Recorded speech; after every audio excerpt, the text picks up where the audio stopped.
In the early 90s, most kids were watching the Disney Channel or Nickelodeon all day. I'd do my fair share of perusing those channels as well, but more often than not, I was watching my Nightmare Before Christmas tape. When it ended, I'd rewind it, and I'd watch it again.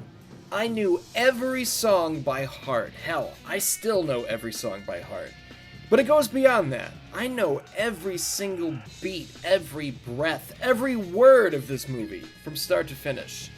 But we're not going to talk about The Nightmare Before Christmas today. We'll do that later. Here and now, our focus is on another Tim Burton film. Another Tim Burton musical, at that.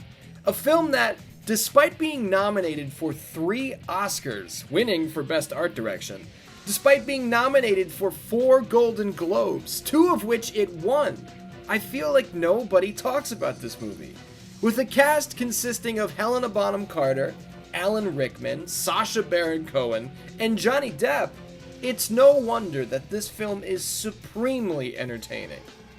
Based on the 1970 stage play by Christopher Bond, which was immortalized in musical form in 1979 by Stephen Sondheim, Tim Burton's big screen adaptation of Sweeney Todd, the demon barber of Fleet Street, is excellent, and it'll lend a little bit of variety to your horror marathon.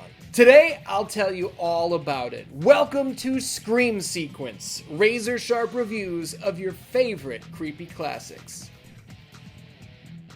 Every video here on 616 Entertainment is made possible by my supporters over on Patreon. If you enjoyed the show here today, consider signing up.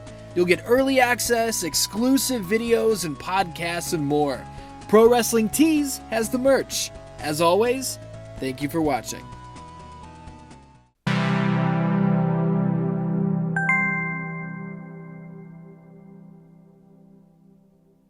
I'll tell you the story of this blood-soaked musical of revenge first because, this isn't Friday the 13th. It isn't Halloween. I figure many of you have no idea what the hell this movie is about.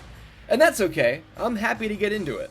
I am gonna spoil a portion of the ending, so be wary of that. But I'm purposely gonna leave out massive chunks of the journey, so you can still be surprised if you'd like to check it out, which I recommend you do. So there. Spoiler warning. A man named Benjamin Barker is beaten down and locked away in a distant prison by Judge Turpin. He committed no crime, but that's not what it's about. Turpin wants Barker's wife and daughter for himself. Years go by and Sweeney Todd arrives in London. Yes, this is Benjamin Barker, or what's left of him. He looks like he died years ago, and on the inside, he did. Under this new name and ghost-like appearance, Sweeney Todd's only driving force is revenge. Revenge against the man who stole his love and his life. After the opportunity to kill Judge Turpin slips through his fingers, Todd snaps even further. Mr. Todd! Out! I had him! His throat was bare beneath my hand. You, sir! 2, sir. Welcome to the grave. Sweeney's waiting. I want you, bleeders. Dozens of unknowing customers are slain in gruesome fashion, and their bodies are ground up into pies that are being fed to their friends and families. See? There's a lot of story to sink your teeth into here that I'm not spoiling for you. Sweeney Todd eventually convinces the judge to return. I will let you watch the movie to find out why that is. And revenge is served in as satisfying a fashion as I've ever seen. The years no doubt have changed me, sir. But then I suppose the face of a barber, the face of a prisoner in the dock, is not particularly memorable. Benjamin Barker.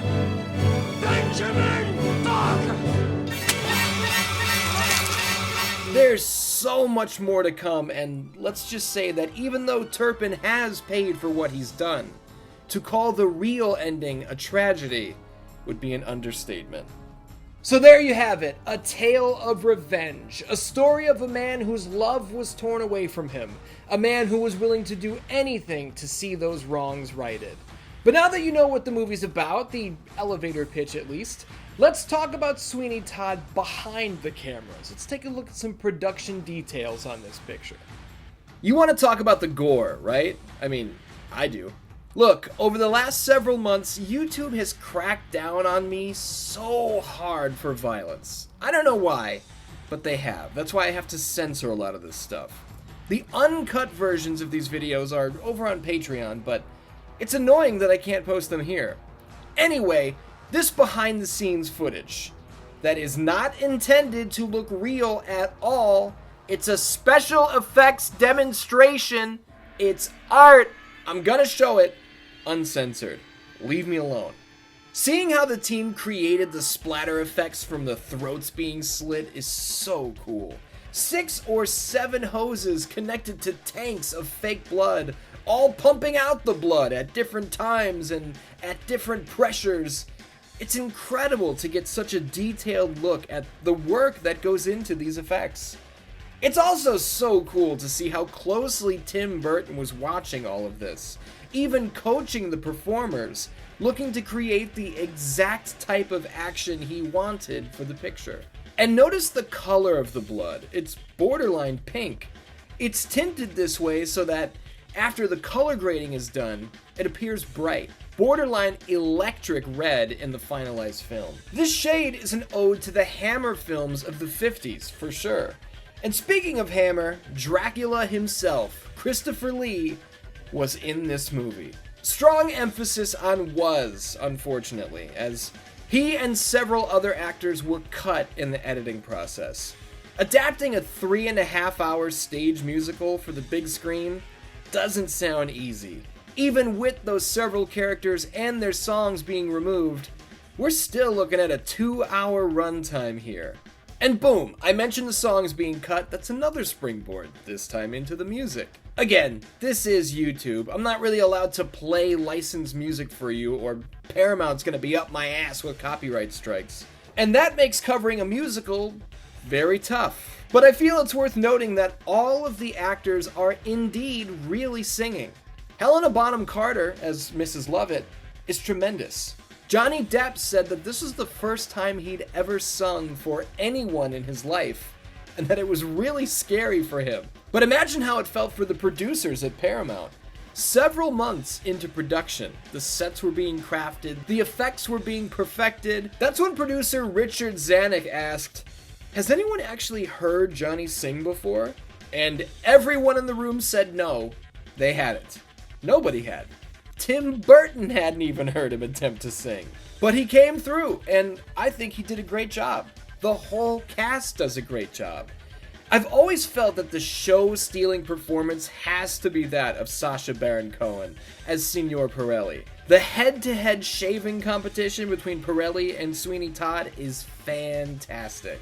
What's really funny is that Paramount did not offer him this role, nor did Tim Burton. When Sacha heard a Sweeney Todd film adaptation was in the works, he arranged himself a meeting with Burton and Paramount, and according to Tim Burton, Sacha performed the entire abridged version of Fiddler on the Roof. Everyone was blown away, and the role of Signor Pirelli was his. That's a legendary story. Whether any of you know it or not, those of you who have been watching this channel for a long time have been hearing and seeing Sweeney Todd references for years. I have the razor tattooed on my forearm, along with the line, "We'll do wonders, won't we?"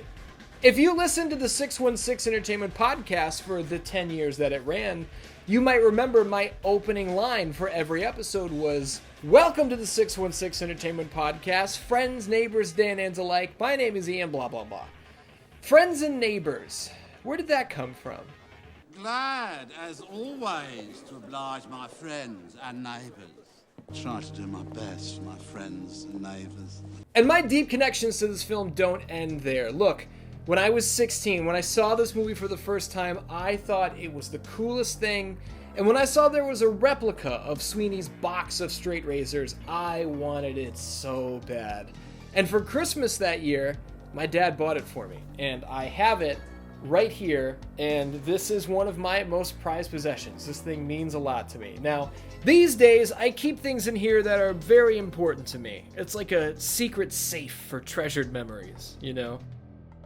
Sometimes I wonder why Sweeney Todd isn't spoken of more often. It might have something to do with the fact that some say the marketing wasn't extremely forthcoming. And by that I mean, there were people who didn't know that this was going to be a musical. I don't know how anyone could be surprised by that, as Johnny Depp is singing in the goddamn trailer, but whatever. But even if some were taken by surprise, that was then. Not only was the movie successful in its theatrical run, drawing over $153 million at the box office, against a budget of $50 million, but it was a hit with critics too, unanimously. In the time that's passed, Sweeney Todd's legend has grown significantly, now remembered as one of the best musical films ever made. And no, I'm not kidding. Check any list from any outlet. Odds are, this 2007 Tim Burton film has its place on the rundown. The movie won Golden Globes. It won an Oscar.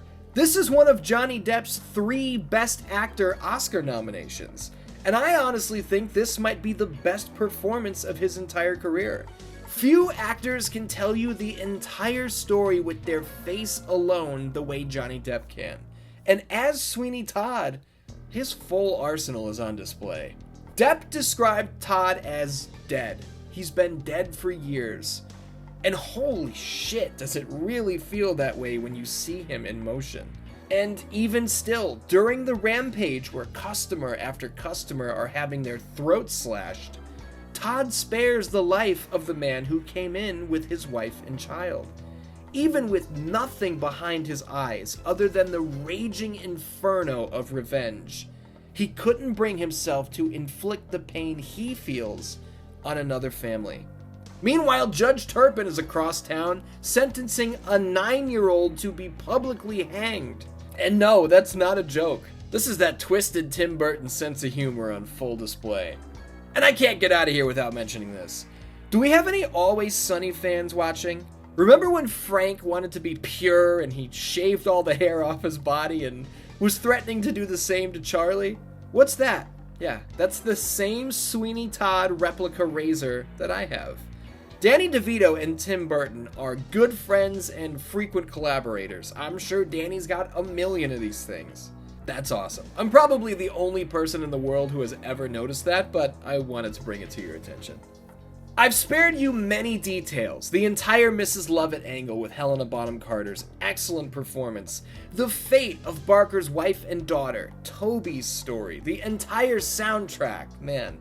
I feel good. I've tiptoed around so much because I truly want you to watch this movie for yourself. The only thing I've spoiled is that Judge Turpin gets what's coming to him, but honestly, that's not the main event of the evening. Sweeney Todd, the demon barber of Fleet Street, will leave you empty. It's tragic. Johnny Depp's performance will have you feeling his pain. The late Alan Rickman's Judge Turpin will make you want to kick him in the face. Despite being recognized as one of the greatest musical films of all time, I feel like nobody ever talks about this movie. So, I took it upon myself. My friends, my faithful friends, go watch Sweeney Todd and let me know what you think. How about a shave?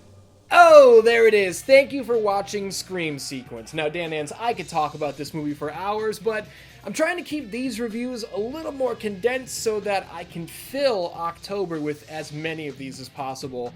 Next time out, we trek into sequel territory. Grab your good guy dolls because it's time for Child's Play 2.